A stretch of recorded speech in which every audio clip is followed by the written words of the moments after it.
দেখো আমি এই যে মাশরুমগুলোকে ভালো করে ধুয়ে দু টুকরো করে নিয়েছি। আর এই যে সোয়াবিন, এগুলোকে তোমার গরম জলে ভিজিয়ে রেখেছিলাম, রেখে ভালো করে ধুয়ে চিপে নিয়ে আমি এইটা মাশরুম আর সোয়াবিনটা একসাথে মিশিয়ে নিয়েছি। এতে আমি তোমার বাটার মেল্ট করে আর কি গলিয়ে নিয়ে বাটার আর নুন, হলুদ আর কাশ্মীরি লঙ্কার গুঁড়ো দিয়ে এই দুটোকে একসাথে মাখিয়ে নিচ্ছি। নিয়ে এবার আমি রান্না করব। তোমরা হয়তো ভাবছো কী ব্যাপার, কিসের রান্না? আজকে এই একদম হোটেলের স্টাইলে তোমাদের মাশরুম আর সোয়াবিনের একটা সুন্দর ঝাল বলতে পারো রেসিপি আর কি নিয়ে এসেছি তোমাদের জন্য। তাহলে তোমরা দেখতে থাকো দীপিকা মজুমদার দত্তের রান্নাঘরে কীভাবে আমি এই মাশরুম আর তোমার সোয়াবিনটা রান্না করি, তাই তো? এই রেসিপিটাও তোমরা দেখে নাও। তাহলে তোমাদের সাথে কথা বলতে বলতে আমি গ্যাস ধরিয়ে গ্যাসে কড়া বসিয়ে সাদা তেল দিয়ে দিয়েছি। দেখো তেল গরম হয়ে গেছে।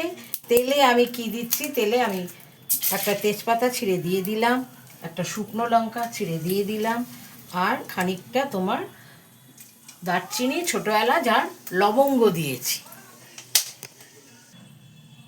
আর দেখো গোটা জিরে দিয়ে দিচ্ছি।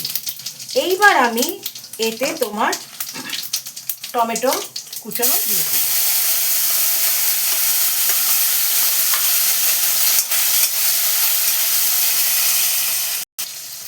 দেখো টমেটোগুলো নরম হয়ে গেছে। এবার এতে আমি বেসিক মশলা দিচ্ছি, কি পেঁয়াজ, আদা, রসুন, জিরে, ধনে আর সামান্য হলুদ আর সামান্য লঙ্কার গুঁড়ো, সামান্য লঙ্কার গুঁড়ো। এর মধ্যে জিরে, ধনে, পেঁয়াজ, আদা, রসুন আর হলুদ আর শুকনো লঙ্কার গুঁড়ো আমি দিয়ে নিলাম। বাটিতে ভাজা মশলা ছিল যে বাটিতে, সেইটা ধুয়ে দিয়ে দিলাম।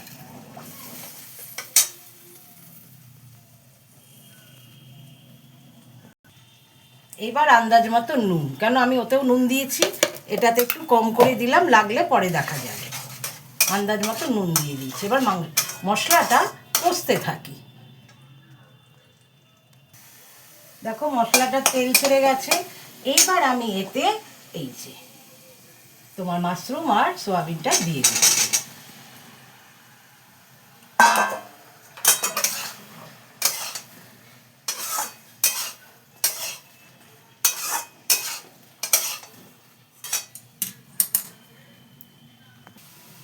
দেখো মাশরুম থেকে জল ছাড়তে শুরু করেছে, ওই যে ভালোই জল ছেড়েছে। জল ছাড়তে এখন আমি জলটা দেবো না, আরও ভালো করে নাড়িয়ে নিই, তারপর একটু জল দিতে হবে, এগুলো সেদ্ধ হবে তো। এখন আমি এর মধ্যে এই যে মিট মশলা একটু দিয়ে দিলাম,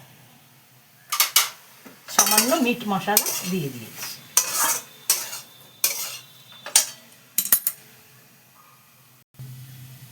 এইবার এতে আমি আরেকটা জিনিস দিচ্ছি, এই যে টক দই আর বেসন ফেটিয়ে রেখেছিলাম, এটা আমি এতে দিয়ে দিচ্ছি। দেখতে পাচ্ছ, এটা আমি পুরো দিয়ে দিচ্ছি। বেসন আর টক দই ফেটিয়ে রেখেছিলাম, এটা আমি দিয়ে দিলাম।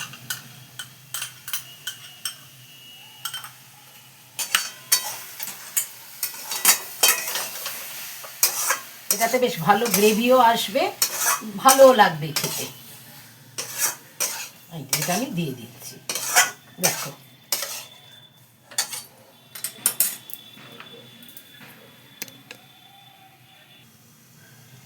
এইবার দইয়ের বাটিটা ধুয়ে একটু জল দিয়ে দিলাম।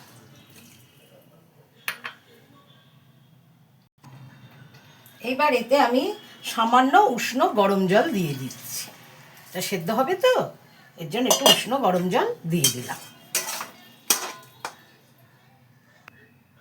গরম জল দিয়ে সব দেখো মাখিয়ে নিয়েছি, সব ঝোলের মধ্যে ডুবে গেছে।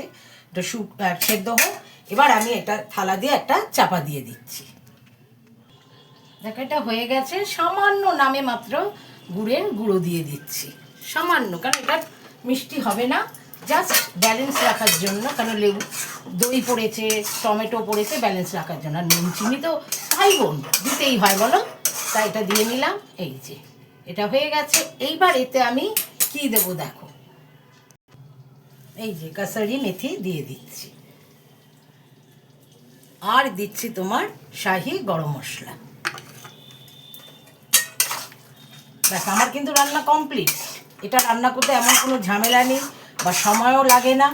সুন্দর হয়ে গেল দেখো, গ্রেভিও সুন্দর এসছে। এইবার আমি আরেকটা কাজ করছি, এই দেখো এটাতে বাটার দিয়ে নিচ্ছি।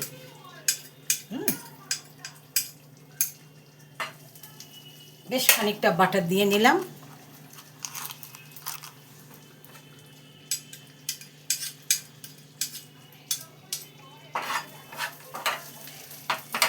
আর এই বাটারটার মধ্যে আমি খানিকটা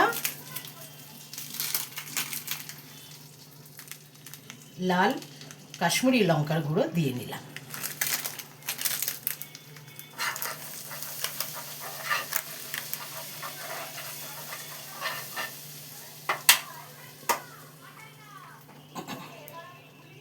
লঙ্কার এই যে কাশ্মীরি লঙ্কার গুঁড়ো আর মাখনটার মধ্যে দিলাম, এবার এটা এর মধ্যে দিয়ে দিলাম, পুরোটা আমি এর মধ্যে দিয়ে দিলাম।